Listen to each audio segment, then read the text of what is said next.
Welcome back. We're back. We skipped a week because of stuff and I was sick. Oh, yeah, but you we're were back. sick, huh? Yep. I forgot about that. Yeah, probably because of you. Wow. That's why you never date a therapist. Is that why? Because you get sick often? Is it between you or our 2-year-old? But I'll take it. I'll take either one, I suppose. I mean, I didn't have a choice. Yeah. Well, I mean, you still have a choice. To not get sick? Well, I guess I was thinking to be around myself. That's true. I do have a choice to be around you. Yeah. But then who would I do this lovely podcast with our millions and millions of adoring fans? Are you saying I'm not replaceable? That's sweet. Irreplaceable. Mm-hmm. And as everyone can tell, we have a slightly new setup. We're just trying to play with things and mix things around, so hopefully it looks cool. Maybe more changes to come. You never know. That's the level of excitement and constant change you get with this quality type of episode. So, yeah. Okay, well, thank What you do you for think starting of us our- off. I like it. I see no problem with it. Obviously, things change as they should, like most things in life. And Yeah. if you're not evolving, then what are you doing? Devolving. Been a It remind- couple. It reminds me of that bridesmaids bit, where they go back and forth like, well, what do you remember? Well, if you're not really growing, but you're really, dang it, I can't remember it. You done fucked it up. I was so good at it, and then I haven't seen it in a while. Talking so about the that's- wedding shower scene or whatever, where they're The going wedding trading shower? speeches, whatever it is, the wedding scene. the bridal shower. Yeah, where they're trading speeches. No, or- it's not at the bridal shower. It's when they're playing. It's after they play tennis together, Okay. Yeah, I have no idea. where they're talking about how the bride has grown or changed so much, and then, anyway, Hmm. you'd have to be there. I guess so. We should probably introduce ourselves because it's been a couple of weeks since we've talked to the kids. Oh, that's true. So I'm Garrett, and I'm certified nothing. Well, you're certified at something, at existing, being We're a all human certified being. at existing. Sure, but and then your authentic self, which there's a lot to that. I'm just saying there's not a professional piece of advice I should be giving anyone. But you, on the other hand, can do that. Well, yes and no. And one thing is, I really don't like to give advice or tell people what to do with their lives. Sound like a real therapist. But my name's Melissa. I'm a licensed marriage and family therapist. This is not a therapy podcast. I do not and am not going to give advice, but we do talk about things, and we'll talk about things that matter. Wow. Matter to us, hopefully matters to people. Laying the hammer down. Well, we thought that this would be a good opportunity to actually talk about what it's like to date a therapist. Because, Never Date a Therapist is the name of this show. And when we started this, we wanted to make sure that we were having conversations that we felt other couples would relate to and that we thought other couples would be having as well. But also, you're a therapist, and so that adds an interesting angle to any kind of dynamic when you're discussing life or relationships. So, what's it like actually dating a therapist? Yeah. What is it like? You tell me. I'm a therapist too. Oh, are you? Yeah, I lied at the beginning of the show. I see. Yeah. I will say you, and I think I've said this before, you do have a lot of knowledge, and you read a lot as well. I have a lot of time on the road to listen to podcasts. So And also literally to read.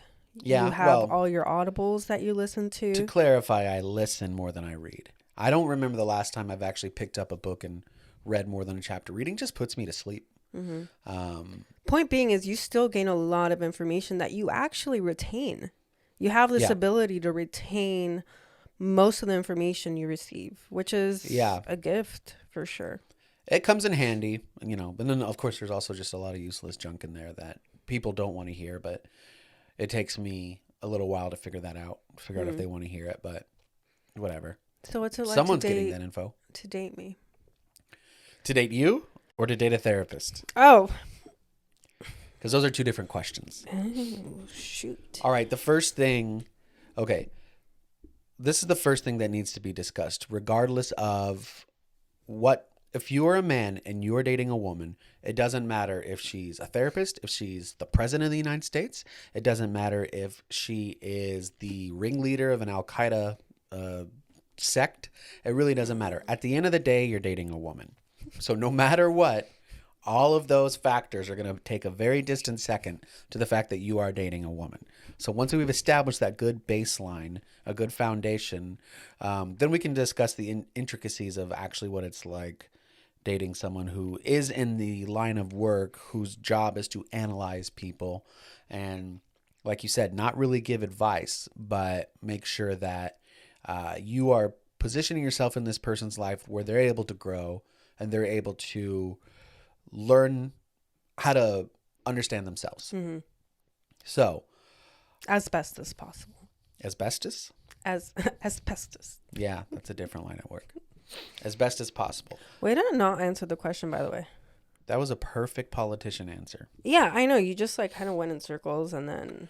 I honestly think if you were doing anything else, it would still be the exact same dating you. I agree. If you were an accountant, even if you were the president of the United States. You know what? No, I don't think so. Because I've definitely grown so much and I've learned so much about myself and about just human interactions and conflict resolution that I didn't know before grad school. And even then, even after grad school, once I've received my training and actually started practicing, that's where I actually, and also reading a lot, that's really helped me understand myself.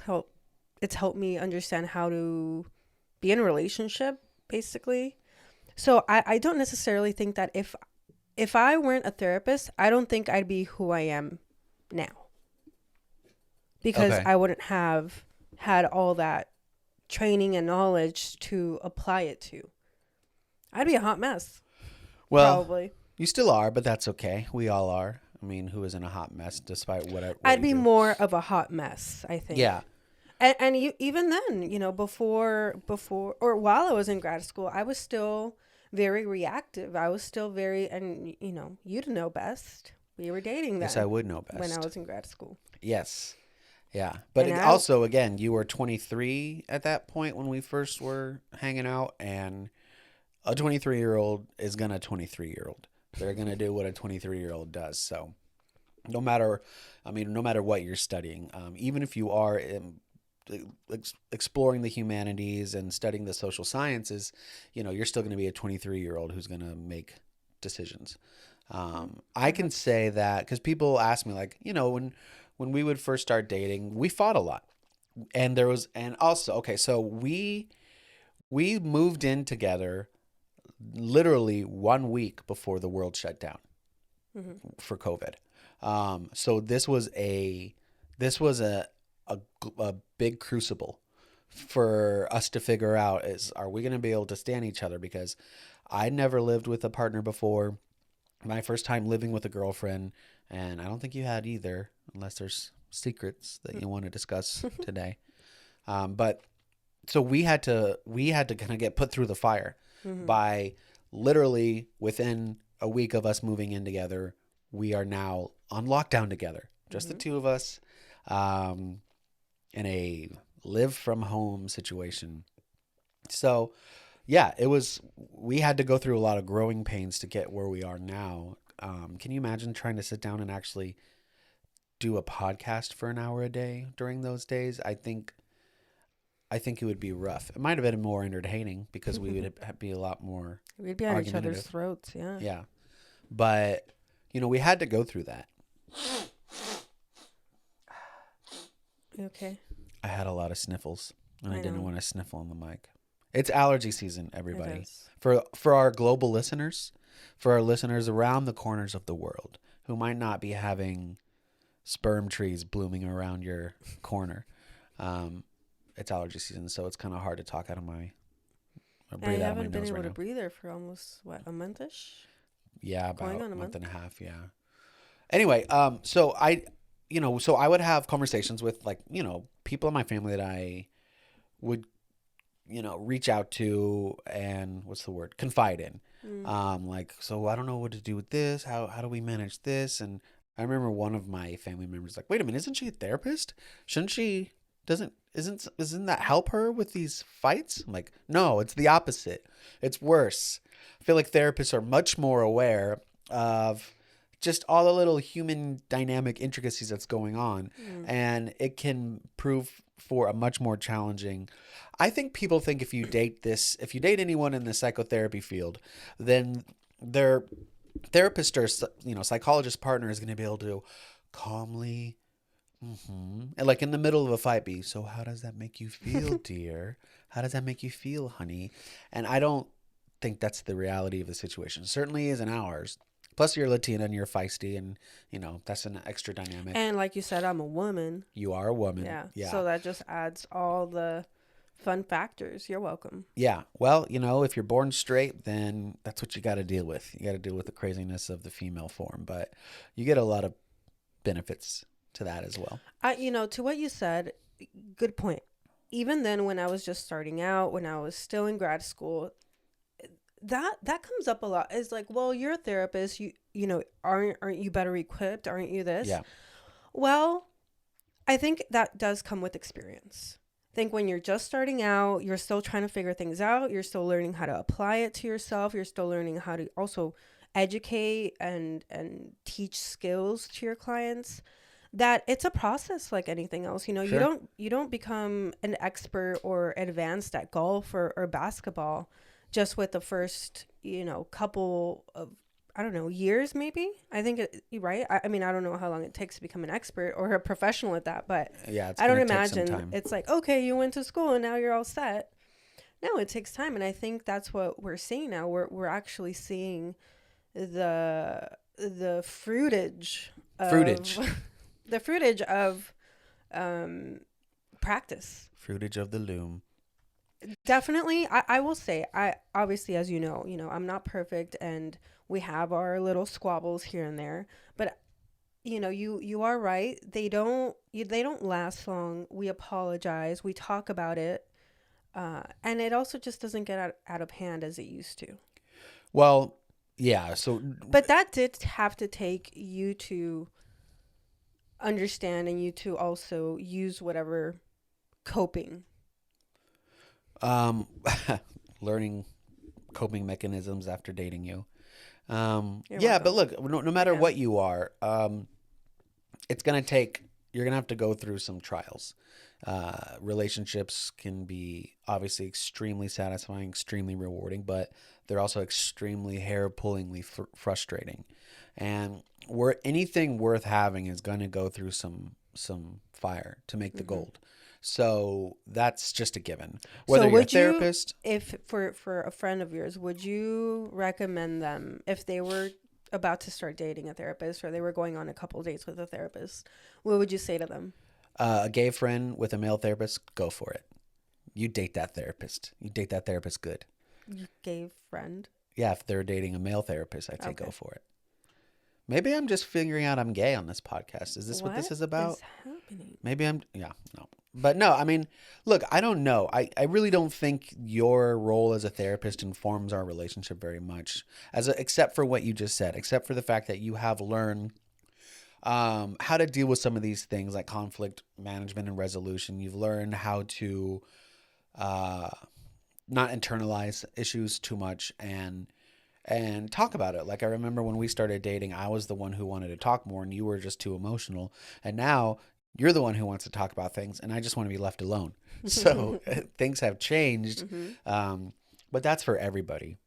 I would say the therapy aspect of what we are as a dynamic probably isn't, it's not obviously noticeable to me. So I'm going to pose this question again. Your friend is about to go on a couple dates with a therapist. What advice would you give to your friend? Okay, I would say good luck. Well, I mean, I don't know. Guys don't give other guys advice when it comes to dating. this is not, I don't hang around with my guy friends when I did have guy friends. I don't hang around with them and be like, would you want to talk about your relationship, bro? No, Like, it's but just not again, something we talk about. because I do think that sometimes people will say, oh, they're a therapist. Okay, well, watch out for this. Be careful with that. Or not even be careful, but That's what I was trying to being think of, mindful. but I don't really know what I would say. Like, um, just, okay, maybe like, all right, well, just be ready to be told that you need to learn to cope with things. Because that's one of the things you've told me a lot. It's like, what's your coping mechanism? What's your coping, like, well, how do you handle stress? How do you handle when you kind of blow off and, you need to let steam out? What do you do? And my response has always been, well, I either leave or drink. And those are two very effective methods, I will say, in the In the short term. moment, yeah. In the short term. But so I would tell this friend, like, just be prepared to have your psyche explored a little bit and make sure that you figure out what kind of coping mechanisms that you're going to learn when you are encountered with stress, when you're encountered with being in situations that you don't want to be in. Yeah, and that reminds me too of hopefully encouraging communication. So I would say if you're not too keen on communicating, on sharing even what you're thinking, not necessarily how you feel, but just, hey, like, so what do you think about this? I think if you're not good at communicating as well, I think there would be some troubles Well, with. every woman wants to communicate more than their man. I mean, for the most part. I mean, I'm a pretty good communicator and I like talking things out. But when you're pissed, that's the last thing you want to do. But I would say that I think a therapist, or at least a good therapist, would know what it's supposed to look like, and Okay. would perhaps crave that, would perhaps want that to be the situation. And I don't know how long it would take for that person who's a therapist to say, you know what, I don't know how much longer I could take, or how, this is obviously not working. You don't want to talk about anything. You get upset, you leave. You don't want to, especially if you don't want to work on it, then we're kind of stuck. Well, yeah. I mean, so, well, there you go. Like, it's kind of more your call as to what's dating me like as a therapist yourself, because I don't know what knowledge you're utilizing from your actual day job and then imparting into our personal arguments and our personal discussions. So you are much more aware of the therapy that you're bringing into the home than I am. But also, I also think that it really would depend on, and I'm still, going back to that question, it would really depend on who this woman was. Because you're also not the type of person who's like, oh, I'm a therapist. Let me tell you how we would give you advice if you were my client. You're just not that kind of person, which that would drive me crazy if someone who was always qualifying, well, as a therapist, I would say blah, blah, blah. Like, I'd be like, oh my God, like, who invited this person? So that's not something that you do, which is nice. So if that was a tendency of yours, I would have to be like, all right, babe, you gotta, it's like, just, I know you're a therapist. You don't have to tell people you're a therapist, and it doesn't have to inform every piece of advice you give a friend. Well, now that just makes me think of former professionals who are therapists that I really looked up to, a lot of whom were my supervisors or my people who helped train me. And I can guarantee that I don't think they'd ever say anything like that either. Okay. And I think that just comes with also, again, being a good therapist, being aware, being constantly seeking information, constantly seeking the education to be able to be a good therapist. So then, okay, then I'll just ask you the question. What, as a therapist, are you consciously aware of what you're going to say when we're in an argument or we're having a discussion? Are you approaching that disagreement from a therapeutic standpoint, from a therapy standpoint, or are you just approaching it as a partner who has a different viewpoint on the matter? That's a good question. I think I am. A You clinical. are what? I think I do respond in a clinical way. Not clinical, but in a way that I would know that I'm respecting you, that I'm listening to you. I have to use my coping skills and not reacting. So I do. Every time there are moments where I do get just so upset where I've just kind of lost it because of whatever, because it's just been Well, you're adding a up. person, Sure. That I do that all that goes out the window. and I'm so But much of a delight. I don't know where that would even come from. mm, Must be some other issues, but yeah, I really can't recall, but I do lose all sense of myself and I just react. sure. Most of the time, if I get upset or if I don't like something you said or we disagree on something, the first thing I do is I take a moment, I take a breath as I'm either washing dishes, as we're, with my daughter, and I try to ask you questions. I try to communicate to you how I feel or what I think. Or sometimes I do let you know, hey, please don't talk to me like that. How many I times, right? Yeah. Well, I mean, I feel like I talk to you in such a gentle and personable way, Sure. but Again, the few you times talking about another partner here? the few times I try to communicate with you. If I don't feel like I'm being heard, Yeah. then that's where, again, I try my best to communicate with you. Like, hey, you're not listening to me. You're not hearing me. But again, in a calm way. So Yeah. I And do bring, you've grown in that yeah, I area. have. Yeah, I have. Allow me to remind you, you've grown in that area because you used to have a very hard time reacting and separating your emotions from the logic of the situation or just the reality of what was going on. And you were a feel first, think second Mm-hmm. person. Mm-hmm. And you've reconciled a lot of that over the years where you've been able to, still feel, but the emotional response to the whatever's going on is kind of balanced out with your logical processing of Mm-hmm. of the situation. So Yeah, like you said, it's taken me time, and it's taken me time to also understand how it all works. Because the first thing, of course, is I'm gonna feel upset. I'm gonna feel sad or hurt. But then in within a fraction of a second, I decide to really think things through on how I want to approach it, how I want to communicate that to you. And that's how that kind of like equation works out to where we're able to resolve whatever little spat we had. yeah, yeah, But yeah, you're right then. The one thing is, I don't think I analyze you. I think though that I am aware of perhaps some of like some of your mannerisms. And then, perhaps sometimes I do wish that, you'd learn a couple more skills what? to manage Oh, I thought your you meant like anxiety, to manage. I thought you meant like hobby skills. I'm like, Oh, I'm learning shit all the time. Oh, you no. mean coping skills? Okay. Yes. I wish you'd learn more skills like bow staff skills. Bow staff skills.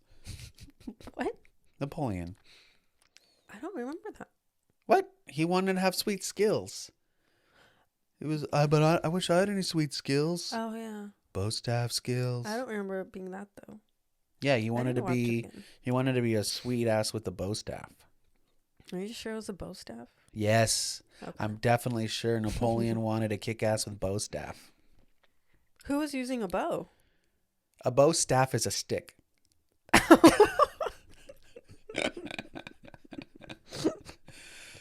A bow That was staff. embarrassing for you. Yeah, that was embarrassing for me. Can you see how red I'm getting? A bow staff is like a karate stick that they spin around and do like tricks with. Oh, that makes more sense. Who decided to call it that? Why didn't you just call it a karate stick? Johnny Karate. What? I don't know, babe. Why would I know who's Well, so then how they're what's naming that? weapons? That's the Bow and arrow.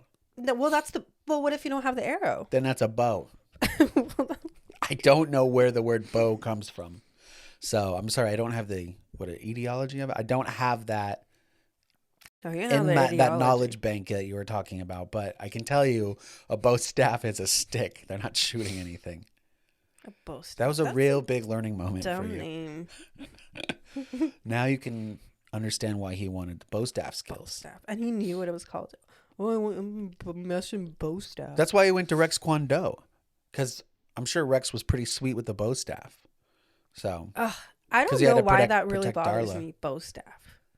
The karate stick. The big stick. The long stick. if I went to like some tournament to watch a demonstration, and I heard him, next up for the blue belts, the karate stick demonstration, I would laugh my balls off. The karate stick. Wow, look at him spin that karate stick. Makes sense to me. I'd be like, yep, there's the stick right there. I seen it. Yeah.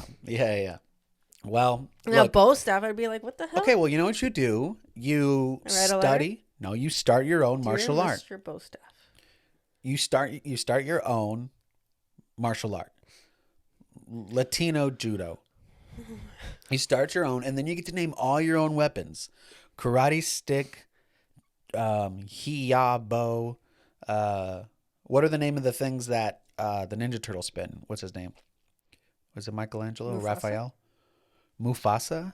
The Michelangelo, Lion King? Raphael, Mufasa, and Okay, this is going to be fun. Okay, so what skill was the Ninja Turtle Mufasa? What was his skill? the Ninja Turtle. No, Michelangelo, Raphael, You said Mufasa. Dirty Skeeter. Dirty Skeeter. What's his name? No, you had it right. It's Michelangelo, Raphael, Mufasa, and Dirty Skeeter. Those are the 4 Ninja Turtles. I can't remember. Anyways, he had his little stick. Yeah. No. Okay. One of them had a bow staff, Okay. but the other one Raphael had sais, which are the 3-prong little A fork. knives. They look like a little fork, except Okay. there was 3 Oh, prongs. like the like Electra, like Jennifer Garner. Yeah, had in she her, throw like, those something similar. Yeah, sai. I think they're called sais. And then Who comes up with these things? Johnny Karate. I told you he names all the weapons. And then, Wait, are you kidding? babe, you don't know that the entire Japanese sport of karate was invented by a white man named Johnny Karate. You didn't know that? Are you lying? Why would I lie about this? This is sacred martial arts. Stop. Are you serious? No, you're kidding. You didn't know that the ancient martial art of karate formed in Can Japan? you please stop saying karate? Karate and kung fu. Okay. That's Chinese. Yeah, okay. Johnny Karate came up with all of them. Johnny All right, Karate invented Whatever. boxing. I'll just believe you for the time being until I look it up myself. Johnny Karate invented Muay Thai during his travels to Thailand. Johnny Karate invented Jiu-Jitsu, which the Brazilians turned into a very popular sport out here. Okay, now I know that you're lying because that Oh, now you know. whatever. I think it's safe to say that the thousands of year old sport of karate was not invented by a white man named Johnny Karate.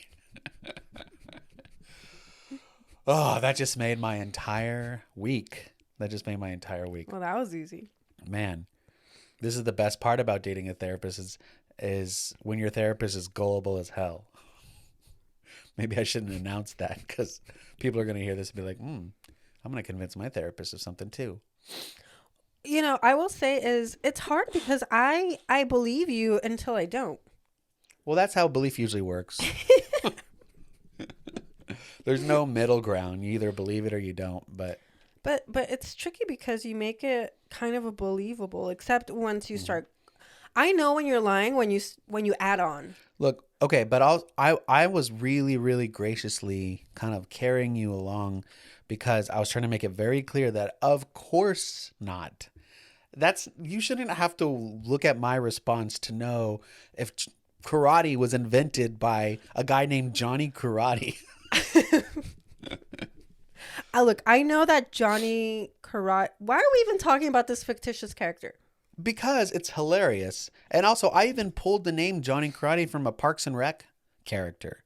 That's Chris Pratt's Scream bullshit. character when he does his kids show. It's Johnny Karate. This is very upsetting that you just did that to me. Hey, I think you did it to yourself. But the good thing is that we can walk out of the situation knowing that you've learned a little bit more than you knew before. You know, and that's all that really matters is how much I actually learn from you on a daily. Because now you know that it wasn't Johnny Karate who invented karate. It was actually Jimmy Karate, his brother. So, congrats. When you say like You are enriched. dumb stuff like that, like do you genuinely feel like so good about yourself? Yes. To put it simply, yes. Yes, I do. I feel good about myself when I say something stupid and it gets a laugh. If it gets a laugh, I don't care how dumb it is. The dumber, the sillier, the better. And it's just fun kind of, bringing you along with me on this fictitious journey until you kind of figure out how far down the line You're not until really I'm a man. I'm bullshitting you. Well, that's for another podcast. That's the biggest con. That I'm not really man. I mean, what does that even mean these days? Who knows? Well, yeah, that's a. So back to Jimmy Karate.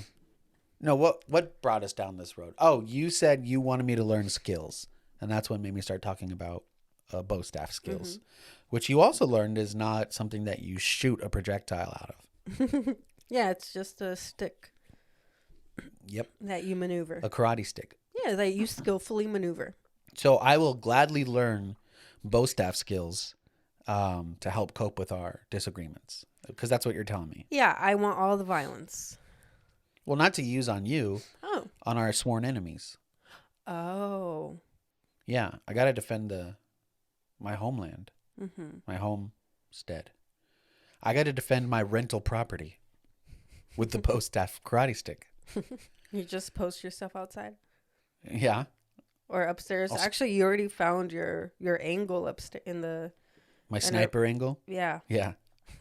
Yeah, well, the way our bathroom is upstairs, it's like a perfect like crow's nest where in case shit went down, I could, attain a nice little sniper position. Unfortunately, I have to get a sniper rifle first and be trained on how to use it, where you like,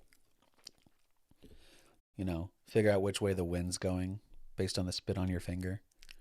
That's special ops level training that I just shared, so everyone keep that to yourself. Oh, how did you manage to gain that knowledge, that secret knowledge? Jimmy Karate taught me. I thought it was Johnny Karate. It was his brother. Oh. I was fooling you the whole time. Okay, so there's Johnny and there's Jimmy. The Karate family. Johnny and Jimmy, yeah. And then there's Jerry Karate. Jerry Karate was... they had all boys? Yeah. Oh. Yeah. Well, I mean, if they're inventing something, they're a boy. The master family race. I'm glad you glossed over my little sexist joke there. That was pretty funny. Oh, sorry, what? Nothing. Jerry Karate, he was kind of the black sheep of the family. Johnny Karate invented... Well, he didn't invent karate, as we said. It was a trick. It was actually Jimmy Karate. But Johnny Karate did invent the throwing star, the Japanese throwing star, or Chinese throwing star. Whatever. They all throw stars. They invented a throwing star, which is also a weapon. And then, unfortunately, just Jerry Karate was one of the co-founders of Ben and Jerry's. So he went down the ice cream route. He didn't bring any of his karate skills? No, he was a pacifist. Okay. He was a cold pacifist, and he wanted to turn that coldness into an ice cream business. So, yeah, he's been successful ever since. He found a guy named Ben Jiu-Jitsu, and Ben Jiu-Jitsu and Jerry Karate formed the world's greatest ice cream company, arguably. Yeah, man, the amount of learning that people get from this, and it's free. That's why this is wild. And I don't divulge these secrets easily. Right. So, well, I'm also surprised because, like you said in the beginning, you're not licensed at anything. But I'm a certified nothing. Yeah. Well, that's a little harsh. Well, I mean, it's true technically speaking. I could be certified at something if I wanted to be, but I think most people can be certified at something if they wanted to be. CPR, certified lifeguard, certified. I don't know. Whatever you want to be. You know, what's interesting is that you don't have to be licensed at anything to know most things, though. Well, And that's you because know a lot, it seems. that's because the information that's at our fingertips these days, it's insane. And it teaches me how to be a good boyfriend. Oh, yeah. Yes. Podcast. Podcast me. I listen to our own podcast and I'm like, wow, that guy really knows his stuff. I should learn from him and apply that information to my actual relationship. Yeah. The amount of stuff that comes out of your mouth. Keeps the world afloat. Mm-hmm. What keeps this family afloat? Sure. Well, keeps the world afloat. It's definitely keeping the family afloat.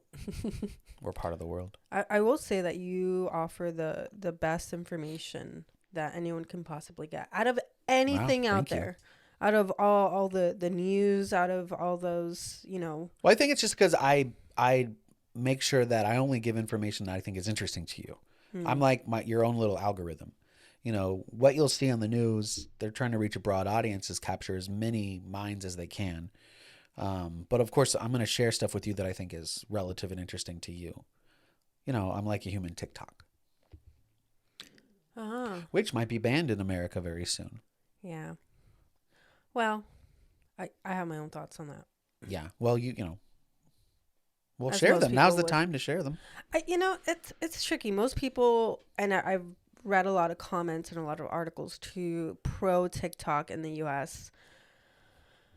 Very few, you know, supporting that bill that would ban TikTok here. I will say that I to a level, I get it. I get it why they want TikTok to be banned here. While it's being owned, you know, by China. I understand that. I also understand people saying that, well, if China decides not to sell, right, TikTok, then, you know, TikTok would be banned. But then that's how a lot of people receive information from the world. But then also TikTok sometimes just isn't used for that. And it's just used for other purposes, as we know. Well, no, the idea is that when you create an account and you give them your email, and then you have to allow access to everything. Give TikTok permission to access your camera. Give them permission to access your microphone. The fear is that the CCP, which is the Chinese Communist Party, who are not necessarily our best friends in the world, and you know, really. Obviously, it goes way deeper than I can really speak to, but the fear is that it's essentially spyware intended to collect information on the American people, which is a legitimate concern. Now, but then you get the question of, does our government have the right to ban a private company's software, whatever you want to call it, app, from the American people? Should that right be taken away without even so much as an opportunity to vote? You know, Well, I think that's why I understand both sides. yeah, it's not an easy solution. Yeah. I don't think TikTok's good for anyone necessarily. I mean, unless if you're working for them, you know, if you can make money from them, that's cool. But I don't think it's not eating healthy food. Yeah. You know, it's not the equivalent of eating healthy food. It's junk food that's bad for you, but it's satisfying. But we'll make sure that we don't isolate this clip when we put it on our TikTok page. We love you, TikTok. Take whatever you want of ours. Ooh, you're so good. We are, you are our lords, TikTok. Whoa. We got to let them know that we're still team TikTok, Oh yeah. so our millions and millions of viewers can view our clips still. So. I will say, you know, TikTok has, of course, changed so much, and I know people understand that. Just how we see the world, you know, because before I feel like we were just so stuck in like what our neighborhood provided to us. We knew only what our community was. Well, social media, you know, Social media definitely expanded our horizons as far as what else is out there, what good, bad, I don't know. I'm trying to decide on how far to go into this. Well, there's no, yeah, you can go as far as you want there. We don't have anyone I will say, telling us though, what to say. We can receive a lot of knowledge from social media, as we know, and the internet, but I do worry. You know, course. I do worry, and that's one of the reasons why I really try to not spend so much time on my phone. I really try so Really? much. Yeah. That's interesting. Would you disagree? I certainly would. Why is that? You seem to enjoy the service that TikTok and Instagram provides. TikTok, I'm not even on Fine, Instagram Reels or whatever. Me. Nuh-uh. Look, if I'm on Instagram, it's just to see, I don't know, I'm trying to something. cheat on you. Don't worry. Ew. No. It's just to see, I don't know, National Geographic posted something about the solar system, posted something about. Well, they have articles for that stuff. I'm just saying. Right, it which I doesn't- do. Honestly, the first thing I do when I wake up, which I don't really encourage, is to look at your phone, but it's read news articles. That's the first thing I do. Read my news articles, anything that's happening around the world, or new discoveries. I love looking at the like I said, National Geographic articles. I don't even really look at Instagram in the morning at all. Maybe later in the evening, but because that, I don't know, it just doesn't draw me. Well, look, it serves a great, just like any great technology, it's a double-edged sword.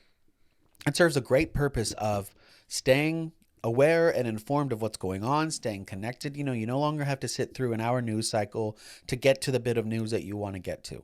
You can go and look for anything, find out what's going on in any area of interest that you might have in a matter of seconds. It's right there for you. So it's really, and you can learn a lot from it. You can also, it's an amazing source for comedy. So memes did not exist before social media circulation. Sure. At least in the sense of the word, that's actually Richard Dawkins' term. He created that term. And he created that term far before social media was a thing. Oh, yes, he cousins with Jimmy Karate? Dawkins? Yes. Mm-hmm. Yeah. Well, they're distant second cousins, I think. Okay. I think Jimmy Karate. The uncle of Doc McStuffins. It's Richard Doc McStuffins, yeah. Yeah. Richard Dawkins... most people don't know this. Richard Dawkins' original last name was Richard Doc McStuffins. That family, of course, went off and branched off into medicine, entertainment medicine, and they're doing well. You know, our daughter loves Doc McStuffins, the current iteration of it. Richard Doc McStuffins, like a lot of European names, they kind of change slightly. Larson, Erickson, that kind of thing. Well, Richard Doc McStuffins became Richard Dawkins, and he's the one who ended up being a very popular scientist and very popular proponent of atheism and reason. What's the word I was thinking of? I can't think of it. Not reason. Not again. I'm thinking of Parks and Rec, the Reasonableists. As that cult, that group of the end of Doomsday cult, the end of the world cult. Oh, yeah, that was a good episode. And they said, why do they call it the Reasonableists? It's like, well, because if anyone challenged them, it would make it seem like they were challenging reason. And they're like, oh, that's kind of weirdly brilliant. Materialism. So Rick Dawkins is an atheist materialist and a scientist. So he's very, very... He's written a lot of books, like The God Delusion. But Richard Doc McStuffins, that was a different lineage, different part of his line. Yeah. So. Extended family is what you call it. Yeah, and I'm going off the rails here a little bit, but what was I talking about? Oh, the word meme. So he coined that term. Now, with what the meme is to us is, it's a joke that can be passed around the world in a matter of seconds. So it's a great source of information, and it's a great source of jokes. But like I said, it's a double-edged sword. You also have, there are studies after studies shown of what social media use is doing to children, what social media use is doing to adults as well.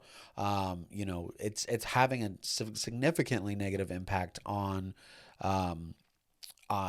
facial recognition, recognizing emotions, and you can see it. You can see young people they're just not prepared to have conversations that are uncomfortable.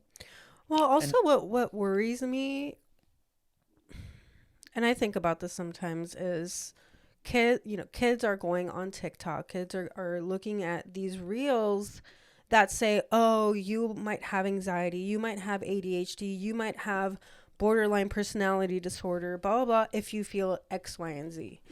And now, so these kids, these teenagers are thinking, oh, I have borderline, I have bipolar disorder. I know because it's come up. I've seen this firsthand where that'll happen. And it's really challenging to get them out of that mindset because, well, TikTok said it. And not Right. only one video, but perhaps multiple videos where they said, oh, well, you might have this if you have this, Right. and this. Well, also, you're a teenager or even a young adult who's figuring it out. I mean, like you said, I was extremely reactive in my early 20s. Not that crazy, though. But I was reactive accordingly so. But I learned. I learned how to manage that. I learned how to. Well, you don't learn interpersonal skills by scrolling and swiping. Right. You But have to be in the moment with another human, and you see it now. It's common, when people, let's just say below 30, because I don't know. I didn't get my first phone. I didn't actually have a phone that I texted with or anything like that until I was, I think, 19. I went and I got my first Verizon phone. It was the Motorola Razr. For those who are in my generation, you know exactly what I'm talking about. For those who are not in my generation, it was not a weapon. It was not a sharp blade. It was the name of a phone that was like the sleekest, coolest thing you could get at the time. And that was like my first phone.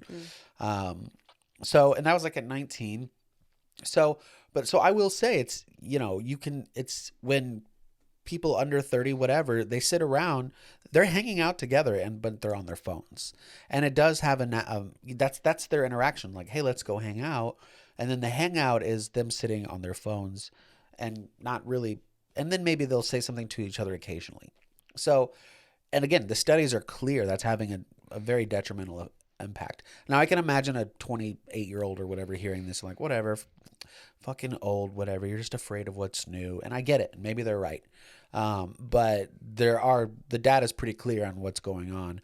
And I will tell you, from someone who works in critical care, Jonathan Haidt, the social psychologist, he put out a book called Coddling of the American Mind. And in that book, there was a lot of really interesting information because he laid out the data that the rise of adolescent suicide, particularly in young girls, the rise of adolescent suicide is directly correlated with the rise of Instagram use or social media use in general.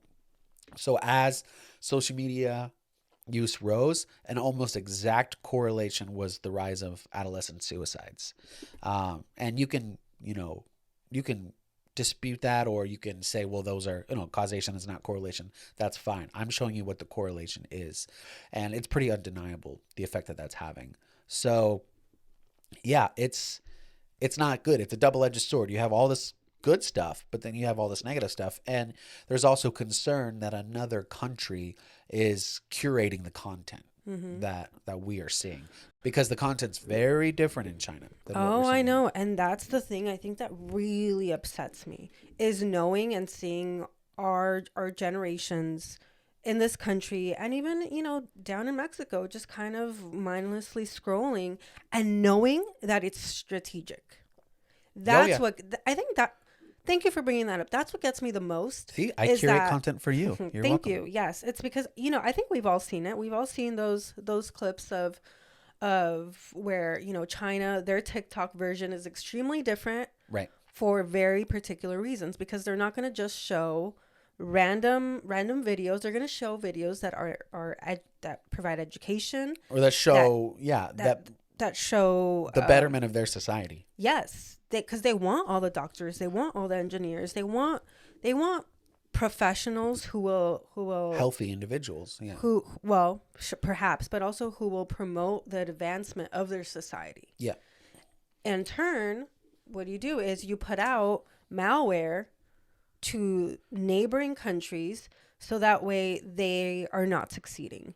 You put out... Whoa. Are you giving away Chinese secrets here? What's going on? Well, that's what I think of it as. It's malware.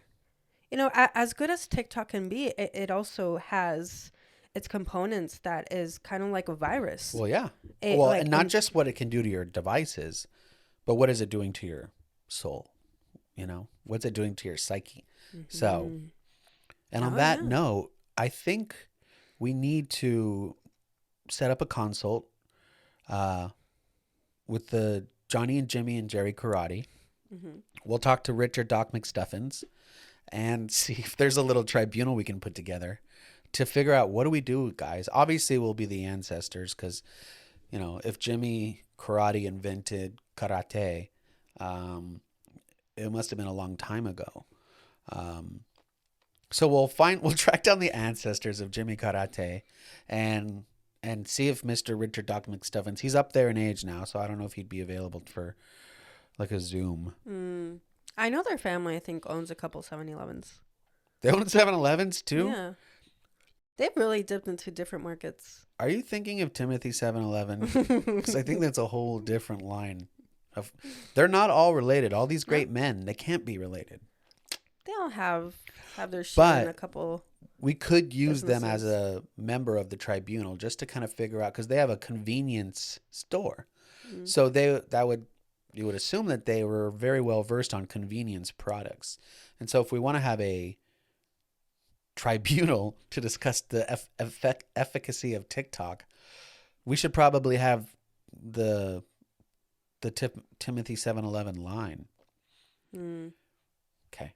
I think Did you drug me before this podcast?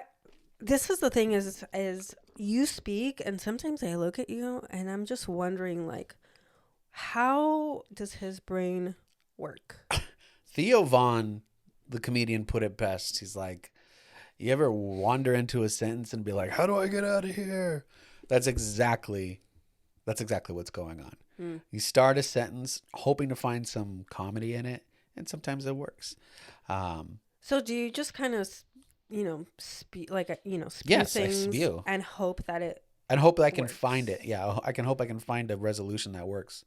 And it seems to work often. If it's pre-planned, usually I fuck it up when I try to get it out. Yeah. It flubs, but yeah, I can tell. But also there's a lot of flopping sometimes. Sure. Yeah, I mean that's a normal part. But I do want to put a call to action out there for our millions of listeners. If anyone has contacts with the Jimmy Karate family, we are looking to maybe set up a conversation and maybe get them on the podcast. Talk about insight. We can learn a lot there. So please keep us informed. That goes as well for anyone who might know Richard Doc McStuffins. So. That's great. You're great. This is the thing about, again, is it me, or is it because I'm a therapist that I start thinking about, is it because of trauma? Is it because of anxiety? Is it because of performance? Is it because so my mind does start kind of like shooting off everywhere as far as. Well, this is why we have a good dynamic, because I think a lot. You think a lot, but you listen a lot, and you're like, what's causing that? What's the source of that? And that's what it's like dating a therapist for me, is I get to be a fucking psycho, a funny one, but I get to be the person that I am. And you get to task yourself with trying to figure out, why am I the person that I am? Why? Yeah, especially because, part of me is going to go into that daughter of yours. So it's useful information for you to figure out. So yeah, now I'm just gonna have to think how I'm gonna try to help her and mold her to be. I don't envy that task. Good luck with that. All right. I'm kidding. All right. You're great. So are you, for the most part. Likewise. All right, everyone, see you next week. Like and enjoy subscribe. The new digs. Yeah, like and subscribe. I forget to ask people, because or don't do whatever you want. Yeah, we're gonna have this conversation. Don't subscribe. Yeah, we're gonna have this conversation regardless. So if you can hear it, great. If not, I hope you're having an enjoyable life. Yeah, I do wish that on a lot of people. Most people. Most, just not all. There's about 25% of the world's population I do not wish an enjoyable life on. No, I do wish that everyone can come to a point where they just feel at peace with themselves. Of course, if you're not living in a country that's. Oh, sorry. I was going to provide war and soothing. famine. Sorry, I was trying to provide soothing music for your outro. Can I hear that again? Well, the problem is we don't have licensing rights to Enya's music. Fine. Can you just make it up then? Throw in a different tune.